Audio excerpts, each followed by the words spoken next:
ঘৰৰ গেটখন বন্ধ কৰি আজি আমি তিনিওটাই ওলালোঁ আমাৰ গাঁৱৰ ঘৰখনলৈ বুলি, য'ত আমাৰ আছে ককা আইতা, মা দেউতা, বৰ্তা বৰমা, খুৰা খুৰী, আপাদৰ নিচাদৰ সকলো আপোন মানুহবোৰ।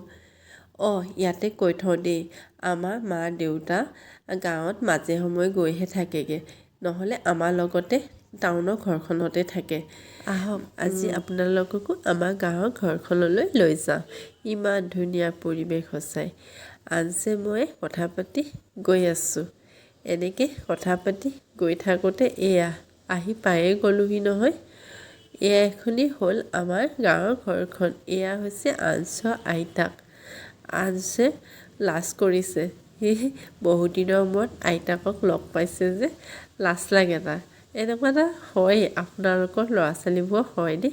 আমাৰ এই আঞ্চৰ লাজ কৰে বহুত দিনৰ মূৰত লগ পালে। তাৰপিছত সেয়া দেখিছে, সেয়া হৈছে আঞ্চৰ ককা। এইখনেই ঘৰখন, আমাৰ গাঁৱৰ ঘৰখন। সৰুকৈ হ'লেও দেউতাই সাজি ৰাখিছে, যাতে গাঁৱৰ পৰিৱেশটো এৰি নিদিবলৈ, আহি থাকিবলৈ এনেকৈ।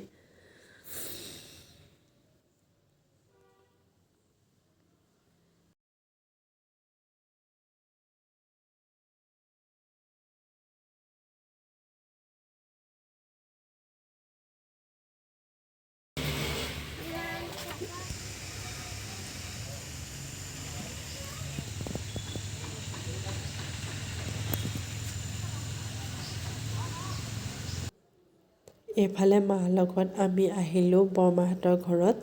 যিহেতু মই আগৰ ভিডিঅ'বোৰত কৈ আছিলোঁ মোৰ বৰজনা এজন ঢুকাইছে বুলি, তাৰে সকামৰ কাৰণে কাম চলি আছে।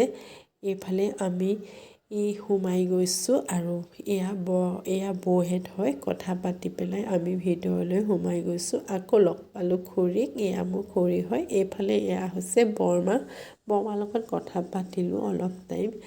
কথা বতৰা পাতি মেলি এতিয়া মই আকৌ এয়া দেখিছে, এয়া ভাতৰ যোগাৰ হৈ আছে, বৰতীয়া ভাত। এইফালে খুৰী আৰু বৌয়ে ভাতৰ যোগাৰ কৰি আছে। ময়ো ইয়াতে বহি অলপ টাইম কথা বতৰা পাতিলোঁ।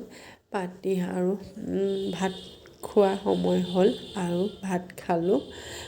এইফালে উভতিব হ'লেই নহয়, আমাৰ সন্ধিয়া হ'বই হ'ল আৰু চবকে বিদায় মাগি আমি ঘৰলৈ উভতিলোঁ। এয়া চাওকচোন, আন্ধাৰে হৈ গ'ল আৰু ঘৰ পোৱাহিলৈকে। আজি ভিডিঅ'টো মই এনেকৈয়ে সামৰণি মাৰিলোঁ। অলপ সহায় সহযোগ জনাব মোৰ